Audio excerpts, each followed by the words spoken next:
Normal. All right, we're back. Calling all men. This is our last broadcast of today. We are here gathering with men to confront the crises that our men and our boys, our sons, our brothers are facing in today's world. And very excited to speak with our next guest because he's been traveling all around the world, organizing men's circles, bringing men together into brotherhood, to be accountability partners with each other, to up level together as men. I met this man in Puerto Escondido, Mexico. This would be maybe about 2 or 3 years ago, and yeah, he and his Colombian wife were down there, and she also does her retreats. And so, yeah, these guys are kind of on the edges of evolutionary work around the world. And yeah, so Francisco Fortuño is a men's mentor and author, and the best-selling book Men's Circles. Men's Circles. He has created the first global community for personal development and conscious sexuality for men in Spanish. Hombres evolucionantes. Evolucionantes. That was not done with the Spanish accent, by the way. Since 2015, he has become the expert on men's work in the Spanish-speaking world, and now we speak to the Spanish guru. Francisco, how you doing? Hello, guys. I'm very happy. First of all, I want to honor you for creating this summit. It's amazing. I know how much work there is behind this. I've done myself 4 times a conscious sexuality summit. I know what it is. I know what it takes, and I know it's a ton of work. So yeah, I honor you two guys for doing this. And yeah, I'm super happy to talk to you today. Yeah, and just a welcome to everyone who might be tuning in on Francisco's channels, YouTube, Facebook, and welcome to Hans's followers as well. Feel welcome. Bienvenidos, españoles or colombianos, or okay. I hope you speak English because we're going to be speaking in English today. Um, so, Francisco, I'd love to hear from you. First of all, why men's work? Why men's circles? What is it that touches you about bringing men together? Maybe what are the challenges you're seeing men are facing that you're attempting to, yeah, provide a solution for? Well, first of all, I think it was. I don't think I was looking for men's work. It just like men's work found me. In fact, the first time I had contact with this, I was in a tantra retreat in Thailand, and we were for 3 days. We were men and women, and then they told us for 3 days we had to be only men. And I was like, "What is this? I didn't come to a tantra workshop to be only with men." And I was a bit annoyed. And then there was 47 of us at that workshop, and I was really uncomfortable, and I was really like judging every man and feeling really like edgy with everything that was going on there. That was 2015, by the way. After these 3 days workshop, I realized there was something in me to have a look about this thing with masculinity, why I was so uncomfortable around men. So at that workshop, at the end, we had the opportunity to commit to something. And my commitment was to facilitate a workshop with my friends when I was back in Spain. So I did it months after when I got back to Spain. I convinced a few friends to have like a day with me where we were exploring different things. And that was the beginning. This was 2015. And I realized, yeah, there was a lot to look in detail with me and my development with men. So I started basically organizing men's circles at home in my bungalow in Koh Phangan in Thailand. Um, then I started coming, and I then started seeing all these different problems or different challenges that we were facing. That if you want, we can talk about deeper in this talk. But it was by accident, and for like a couple of years, I was like, no, no, no, men's work is just a part. I don't want to be focused only on men. Why this? But then I realized it was great for me as a man to be surrounded by men. It was great to be kind of facilitating spaces for men because it was very important for my integrity to, when I knew I was going to be facing other men, I had to think about if I was in integrity with myself and with them and with the circle. So that was a very, very powerful, and it still is in my own path. So, yeah. Wow, interesting. So you've organized men's events and men's circles where around the world? What countries? Well, I can tell you Spain, Colombia, Mexico, US, Sweden, uh, Denmark, Berlin in Germany, Thailand. Probably I'm forgetting some other countries, but yeah, I travel a lot. I've been nomad for 10 years now. So yeah, I organize men's circles, workshops, retreats, wherever I can. And I work a lot online. Since 2017, I have my own online programs about sexuality, about for men who want to facilitate men's circles. So yeah, it's a very global network. We have facilitators for men's circles in more than 25 countries because there are Spanish speakers everywhere. So it's 500 million people who speak Spanish in the world. So it's a big audience. Wow. So you've trained facilitators of men's circles. Yes, first I started doing my own circles. I didn't really have a guide so much, so I was kind of improvising and talking to the guys and just see what was working and what was not working.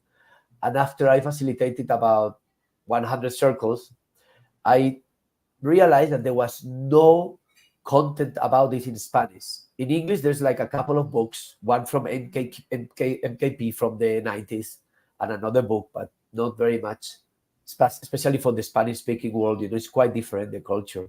So I started writing a book, and then somehow I got blocked with the book. I didn't know how to continue. And then one day I was doing yoga and I got like a message, and the message said like, it's not a book, it's a course. And I was like, a course? This is 2017, so online courses were not as common as now. So yeah, I posted a message on Facebook and I said, I'm looking for 12 guys who want to facilitate men's circles.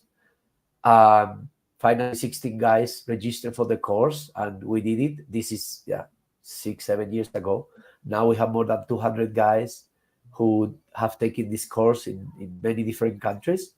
After I published the book, I realized I still wanted to publish the book in Spanish, and then I published it in English. This is the book, Men's Circles, A Guide to Creating Spaces for Masculine Evolution.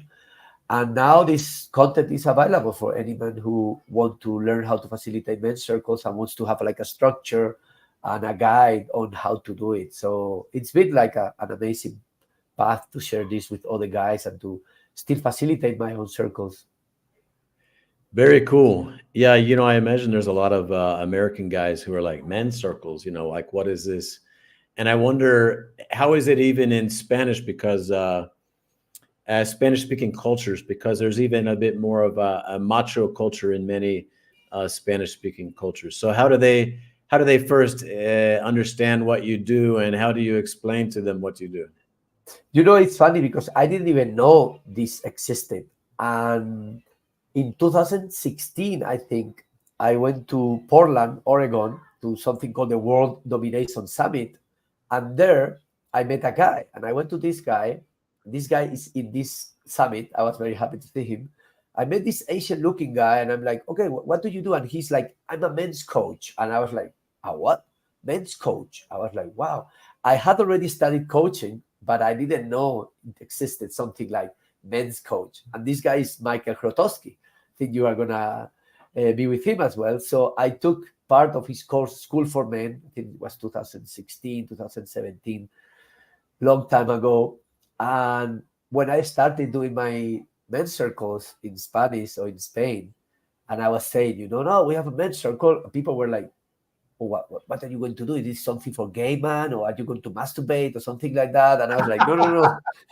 And still today, in 2023, there is nothing like men's work in Spanish. When I say trabajo de hombres, people really don't know what this means. They think it's like maybe men building a road, or it's not a thing. So it has improved, like the situation has improved a lot, of course, in these 8-9 years, but still is way behind. I think we are like maybe 10 or 15 or 20 years behind the States or other European countries. So it is kind of hard to convince the guys, or to make it very attractive to them. But once they try it, and once they come, they see the power, and they see their need to be in spaces like this. Do you see, Francisco, apart from, you say it's hard to attract them, do you see an equal need in, say, the Spanish-speaking world for a brotherhood and men's circle, as there is in the Anglo-Saxon world? Do you see an equal need for Definitely, there is a huge need. I think, I have facilitated circles, and probably I've been with men from, I would say, more than 60 countries, maybe more, because in Copenhagen there were people from every country. I had a guy from Israel and a guy from Palestine sitting in the same circle, Indian guys from Cyprus, every European country, really lots of different countries. And I think there is one thing that is really equal for all men, is that we need other brothers with whom we can talk about our things. We need other men with whom we can be vulnerable, with whom we can sometimes challenge each other, or help each other, or inspire each other. And this is completely, it's really the same. There are differences. I can see many differences between the Latin culture and the Anglo-Saxon culture, for sure. But if you go deep, we have really big need. I can see, for example, in Spain, the feminist movement is really in control of all media, of government, everything. So they are pushing more and more men towards the side. So this doesn't happen so much still in the Latin American countries, at least in Colombia, in Mexico, maybe in Chile and Argentina, it's like Spain. But so there is more and more men who are feeling ashamed for just being men, because every day in TV, you have this news about the guy who's raping, the guy who is killing, the guy who is treating, who is in prison for whatever thing.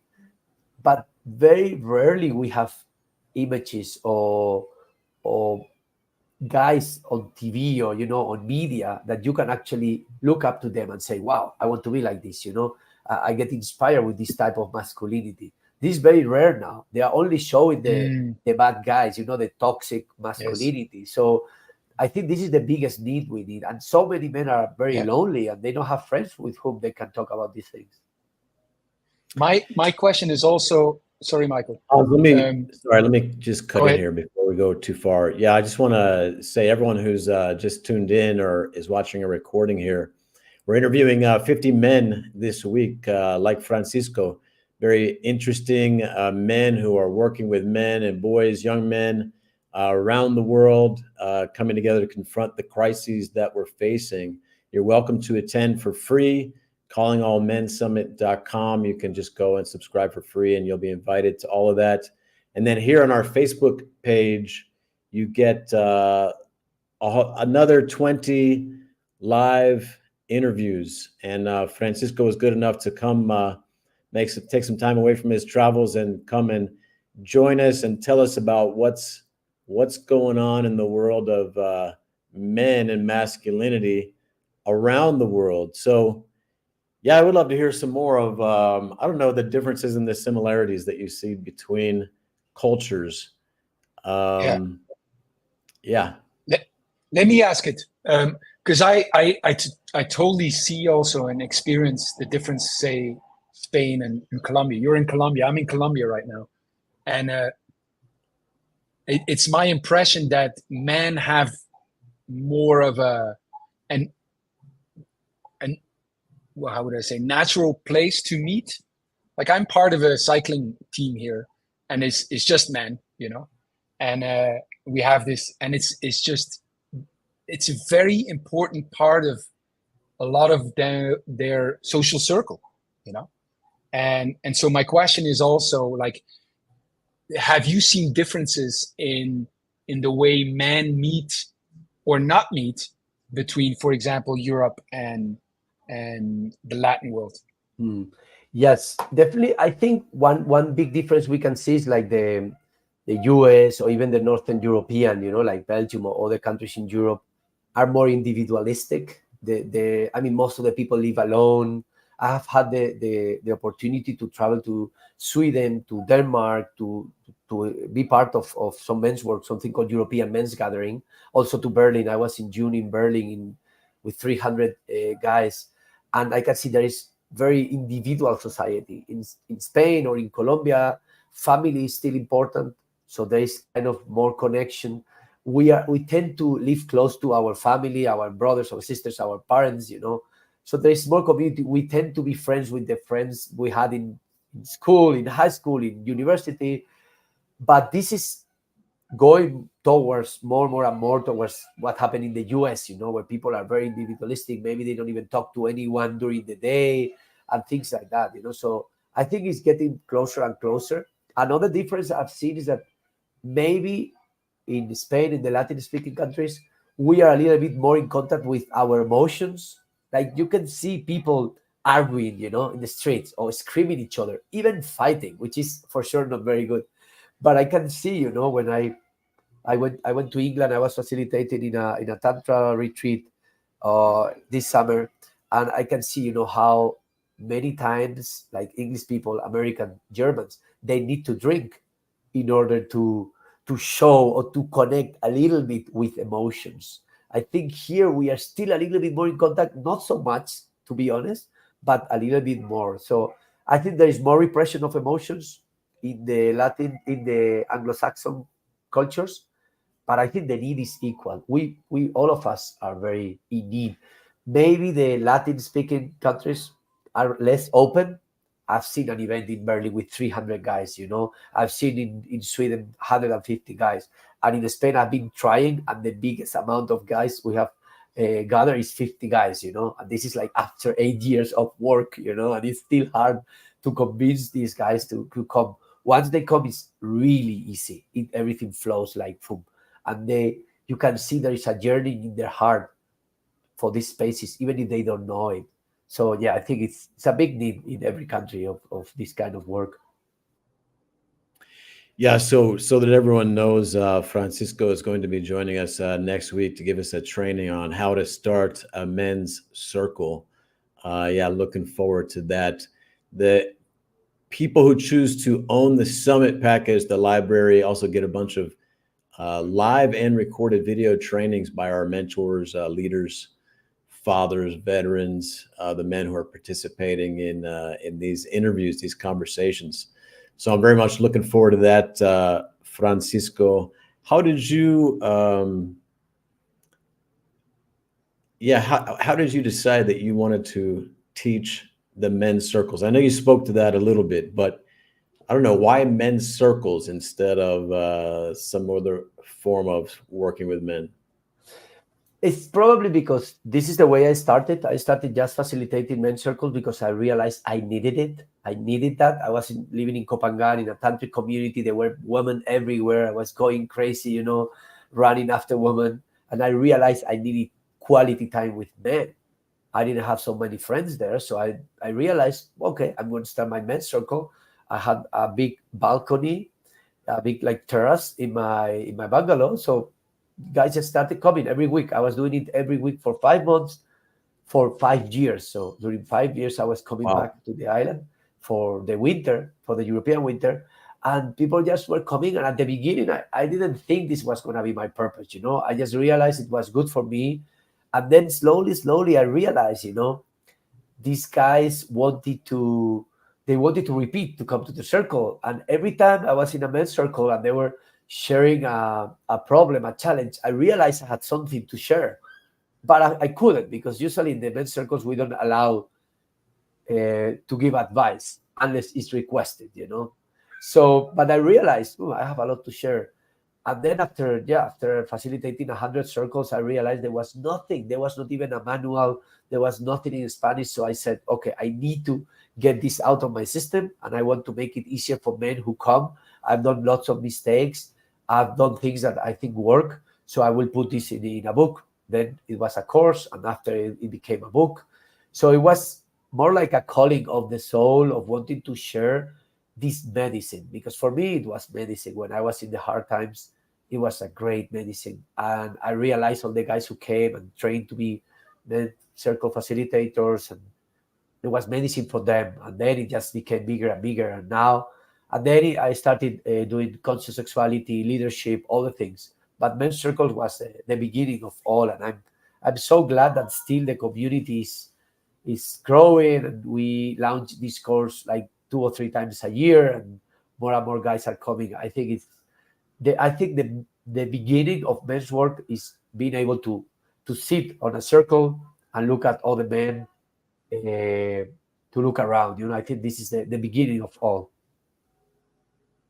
Just being with other men. I imagine these are mostly millennial guys. And what do you? I don't know. Do millennials face specific challenges that you notice compared to, say, I don't know, the older generations? Well, to be honest, I think the youngest guy I had in a retreat or a workshop was 15 years old, and the oldest was probably 75 or something like that. So this is quite heterogenic group. Like I really get guys that do a retreat and maybe the youngest is 20 and the oldest is 65. It's like 40 or 50 years gap, and that's amazing, because I think this is something that goes beyond generations. We all men need this. Some men realize when they are 20, some men when they are 40, some when they are 60, some might never realize that they need this. But yeah, I don't think it's a thing of age, but usually the average age I would get is around my age, which is 41. I think now the new generations have it even harder, because when we are 40, 50, 60, we have seen what it was before, no? Like when men could be men and women were women. But the new generations, they don't know this anymore, because now it's all mixed, and now there's a lot of confusion. They don't know anymore. There's all these crazy things that are happening in the world, and the young guys, they think this is normal. We know it's not normal. But now for them it's the normality, and now it's like, oh my God, I think we really need to put together men from different generations. And I really like the name of your summit, because I think it goes into that, no? Calling all men, and going on this thing that fathers, grandparents, kids are not together anymore as men, and this, we can feel this completely. Yeah, we were talking to your friend this morning, Paul Lloyd Robson, and he was speaking very powerfully to this identity crisis that many boys and young men are facing. I mean, it's even not clear anymore culturally, what is a man? Am I a man? How do I know when I'm a man? I mean, some such questions that, I mean, the older generations probably never asked, because it was just so obvious or assumed or static in the culture, just kind of locked in, but now everything is in flux, everything is in question. And yeah, it's, man. So what about you, Francisco? What about your father? What kind of connection did you have to men growing up? Do you have brothers? Look, it's funny, because when I was giving the speech in Berlin, in Germany this summer, I started telling them that my grandfather, the father of my father, he was fighting in the Second World War. He volunteered to fight against communism after the Spanish Civil War. So when he was about 25, he had been in 2 wars: the Spanish Civil War, when he had really big problems, and in Russia, he went to Germany by train, and then he walked to Russia. Wow. And imagine this guy that comes back with 25 after 2 wars, comes back to Spain, and he gets a taxi. He was a taxi driver. He got a taxi for fighting the war. And imagine how his emotions were, how he was. He never talked to anyone about this, about what happened there. He never spoke with anyone about what happened in war, at least that I know, my father or my uncles. So he died with 99, and probably he got, he was buried with his memories of what happened there. And then is my father. My father's still alive. He's 72. He's a really cool guy. He's super funny. He's an old school man. When I tell him about this men's work, he makes fun of me. He's like, you're just bunch of gays, whatever, It's like he doesn't understand because he doesn't see the need, because in his world there was probably no need for this. Now there is a huge need, but still he supports me and he's very proud of what I'm achieving, even if he doesn't really understand pretty much what is happening. But for me, I realized I had my father. My father was very present. And I think in a way he was a good example, and also a not so good example in other ways. But he was present, maybe not so emotionally present. I always could see my father was carrying a lot of emotions that he didn't know how to express. I was very scared of him when I was young because I could see his anger, and he was never allowing this anger, out. So I think we all, but there was a lack of this emotional connection. There was a lack of my father telling me you are the best, and he did the best he could, and I'm so grateful to him, and I honor him, and now we have a great relationship. But I know there was a lack of other mentors, other men that could show me different ways of being a man. Because what I had as a young guy is my mother telling me, you don't have to be like your father. And I'm like, okay, if I don't have to be my father, but I have to be a man, and my father is the man I know, then what do I have to be? Do I have to be a man like you, my mother? It's like very complicated message. You mean she was telling you that you should not be like your father? Exactly. And this is like, well, this is the role I have. I don't have to be like him. So then what? And then I became a Mr. Nice Guy. And then, we all know what it takes to learn to say no, to learn to put your limits, to learn to not care about what other things about you, and all these things that I think most men are carrying. And we have to learn once we are older. Hans? No, I'm just fascinated by the personal story, and it's I was also reflecting on mine, and I think it's quite similar. It's quite similar, and I think there's what struck me is this absence of role models, men we can aspire to, and I mean. I had my father, and I think my father is great, but that's it. Maybe a teacher, one of the teachers, that was so different that I remember him to this day, and that I think, wow, that was a great man. But yeah, I didn't think of it growing up, but I do see now in hindsight that there were very little role models, men to aspire to. Mm. So, Francisco, I'm curious, what are you doing in Colombia now? And what you're going, to the coast of Colombia? What are you up to there?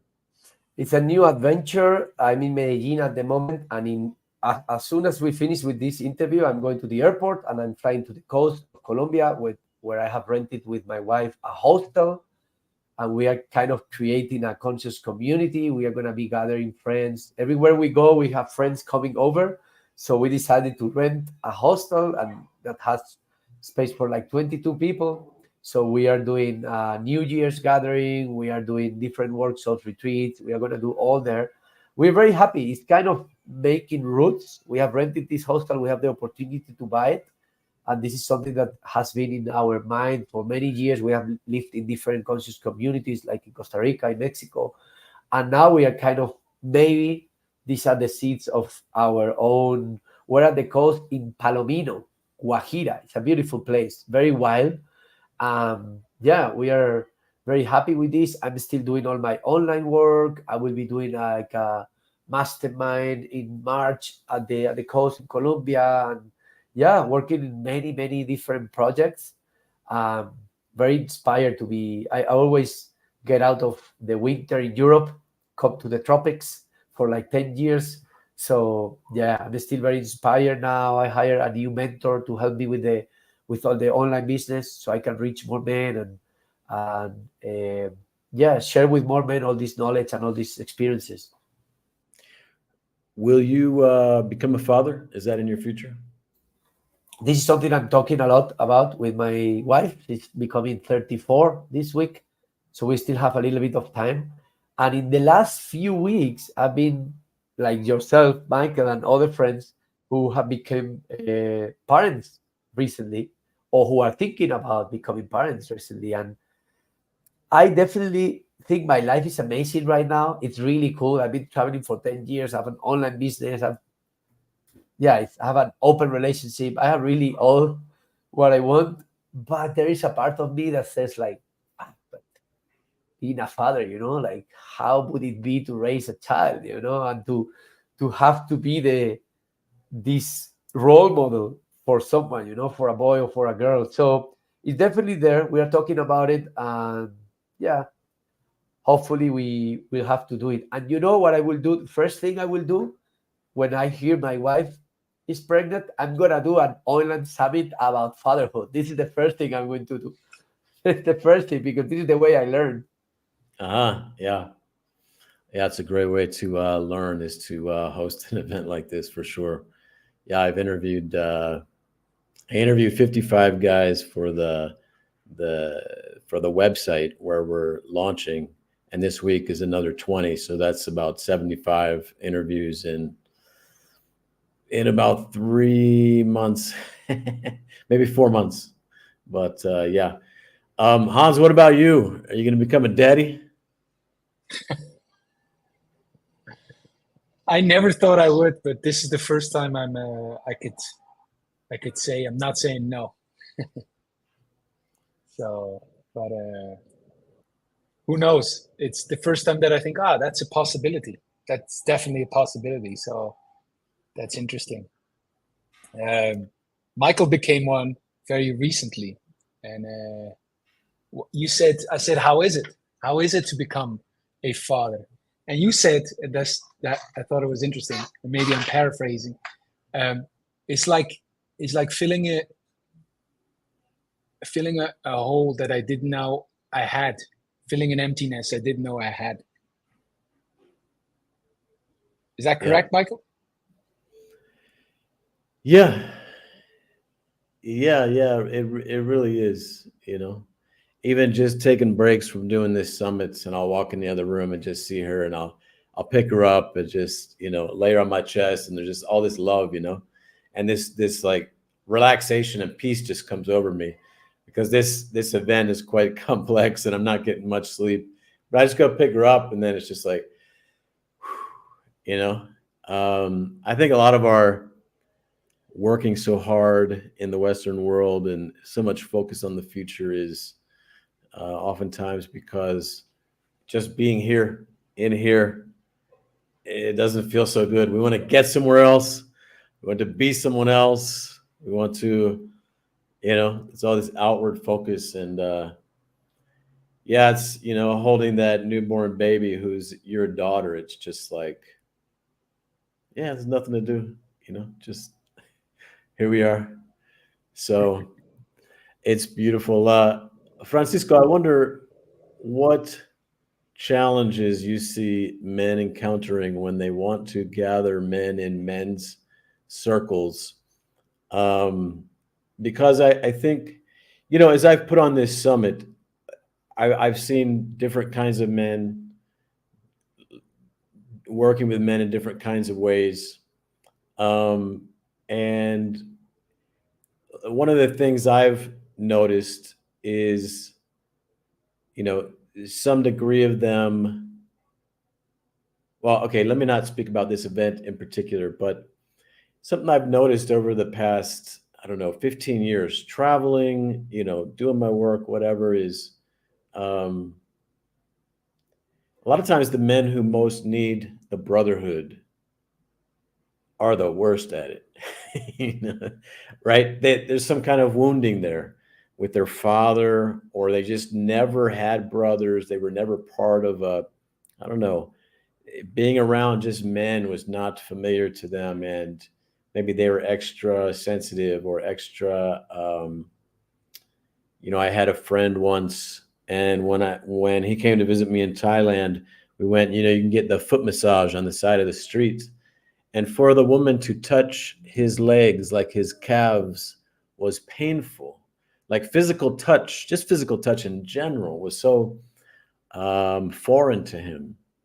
And that just physical touch was painful. So, yeah, what are some of the issues that you see men have as they try to make a men's circle happen and make it be powerful? I think the main thing, and it's very good, because my wife works with women, and I've been like mentoring my wife for the last few years, helping her and her sister with all the online strategies. I studied marketing, and I've studied with many mentors about this. And I think the only reason why I could actually make a living from men's work is because I had this background in marketing, and because I have been investing in how to sell to men, because it's difficult. And even still nowadays, the biggest challenge that I see in all the students that come with me, and in me, also for me, I'm still doing my retreats, workshops, everything, is still making men, like making this message attractive to men, so they give the first step. You said something that is super real. It's the men who most need it, they are not coming to these spaces, because, and I know myself, first time I was in this men's workshop, I didn't even know, I didn't go for that. Probably I wouldn't have gone if I knew I was going to be for 3 days with 47 men in a room. I was like disgusted with that idea. I was there, I went to a tantra workshop to see if I could hook up with some girls, not to spend time with men. I was kind of cheating on that. I didn't even know. I don't think I even read the thing. So still today, the biggest challenge, at least in the Spanish speaking countries, I know for sure, is to motivate the men so they open up and come to these spaces. Once they come, it's so easy.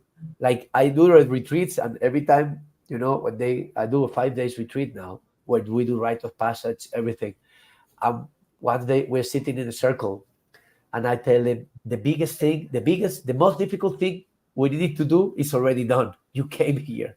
From now, it's all like this, it's easy, because at least my experience, what I had with men, is like, even when we are in the retreats, there's no really big challenges. There's no big confrontation or problems or issues. I see with my wife, she works with women.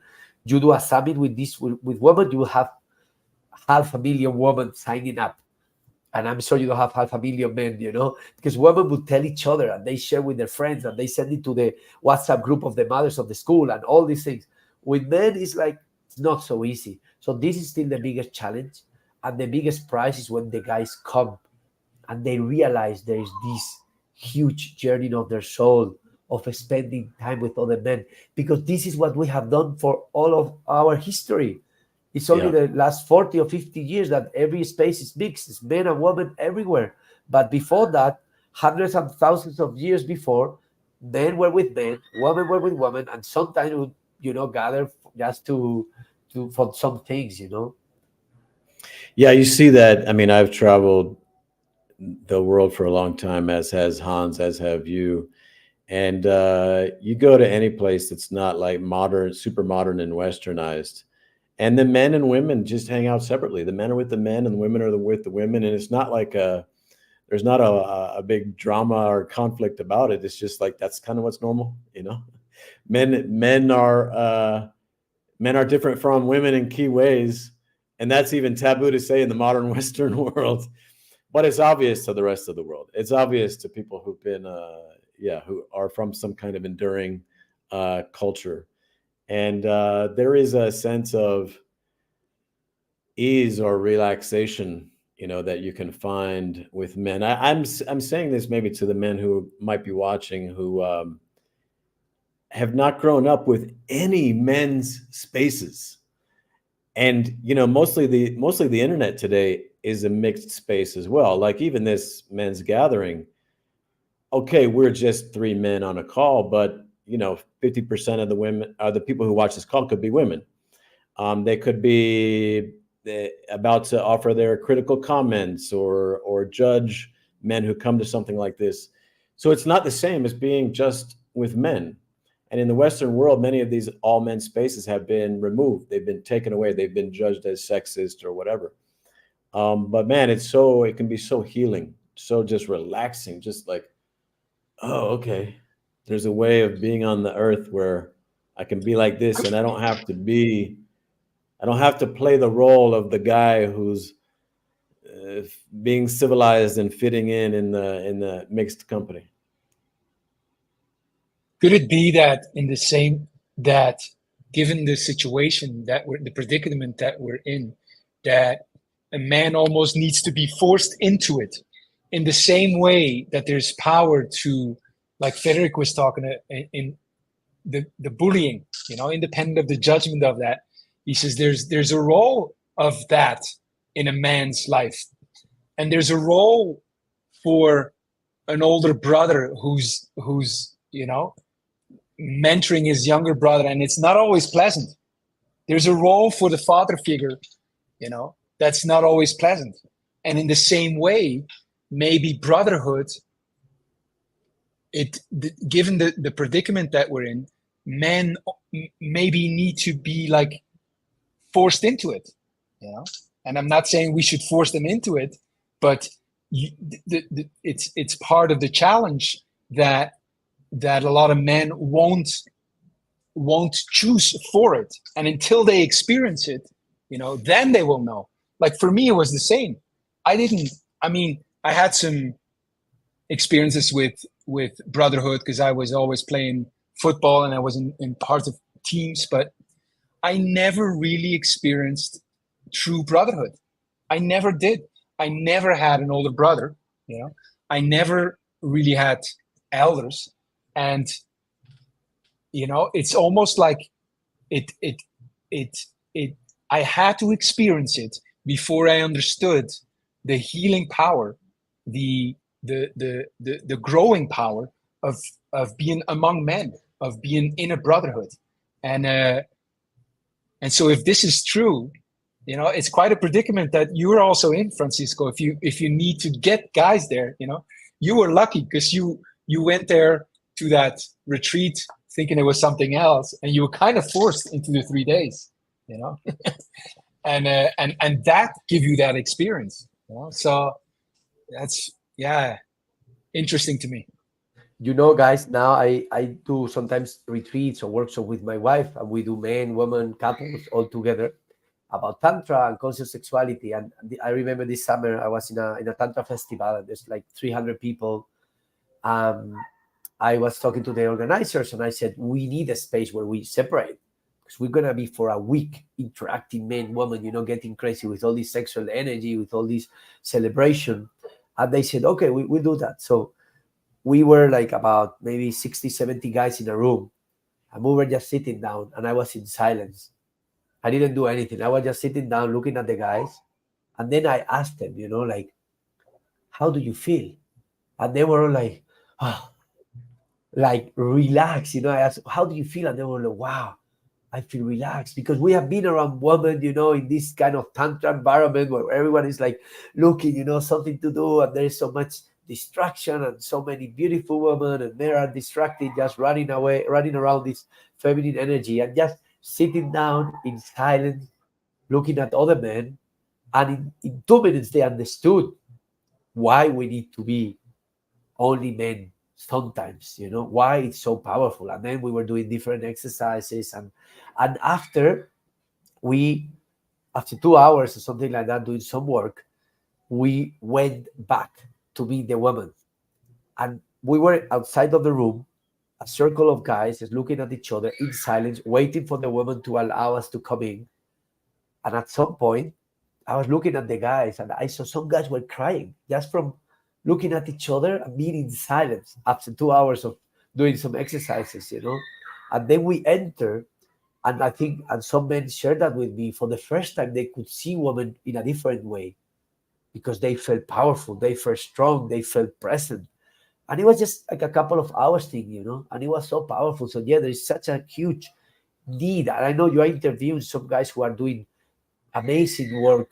So for any guy who is watching, if he has never tried some live event, if he has the chance, there's so many different platforms now doing men's work, at least once in their lifetime, that they go and try to understand, to feel in their body how it is. Because I think our soul knows this so deeply because we have done it for hundreds of years, all the time, that once you sit down around the fire or whatever and look at other guys, it's like, oh, one part of you is like, oh my God, how have I survived without this for so long, And there is this opening, this being able to look at other man's into the eyes without this need of competing, just being able to share, to maybe challenge each other, but in a nice way, to grow together, to inspire each other, to learn from each other, to sometimes to have some things and issues, and then confront each other even if there is a need.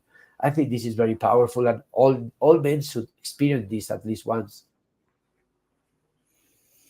Yes, amen. That's a beautiful call out, and I think that our young friend Reem or Remy came and trained with you, came and took your men's circles facilitator course.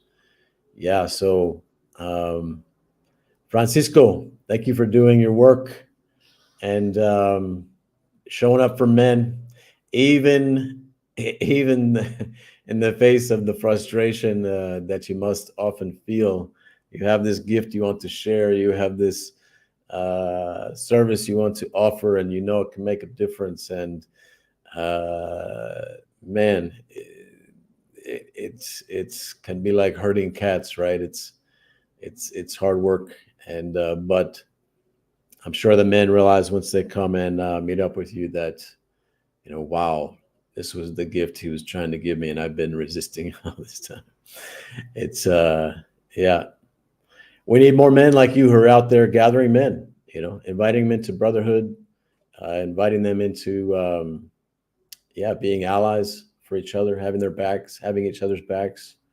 And thanks for joining us. And we'll have you with our men who choose to own the Calling All Men Summit next week. You'll give us a teaching on how to start a men's circle. So I'm looking forward to that. And I'll leave you with last words here to men. What do you have to say to men out there? Yeah, I want to tell men to join this and also to pay. I mean, it's very cheap, to buy this thing because it's a way to give back a little bit. I know how it takes. It takes a lot to organize this, and it's good to give back a little bit. And also another thing for men who are watching this, share this with other men. Sometimes, most of the time, men, we are watching this at home and we're like, oh, nobody's watching me. It's like, no, go to this WhatsApp group you have with your friends where they are always sending pictures of stupid things, and share the link. Share your link and say, hey guys, this is there, because they might be other men who are interested and who I'm sure they are gonna benefit a lot from watching this.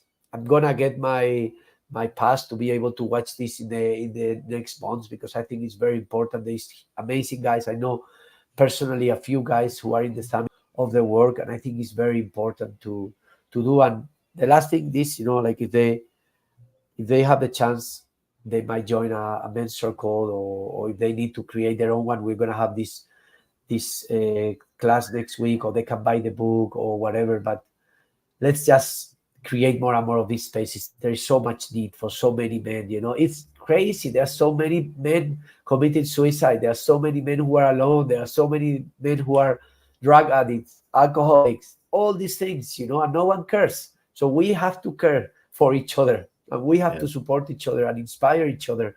I think it's time for men to wake up. You are doing this calling all men. So yeah, all men to wake up and start doing the work.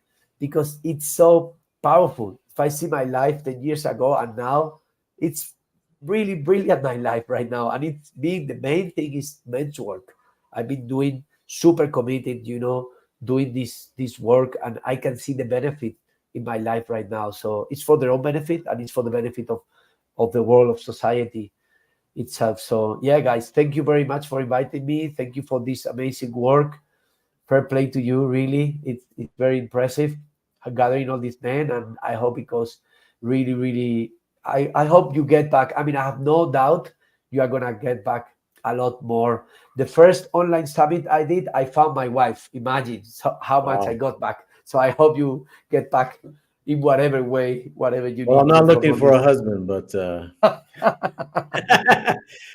yeah. So men No. who want to join in more conversations like this, meet more great men like Francisco. Facebook.com, Calling All Men Summit. We're going to be hosting live interviews, and for a bunch more interviews, join us over at CallingAllMenSummit.com. Francisco, good luck on your journeys. Stay safe. I look forward to meeting up in person again in the future. Say hi to your wife. And Hans, we'll see you back here tomorrow. Thank you guys Yes. all for tuning in wherever you are. And Thank you, Francisco. Thank you, Michael. good night. Good night.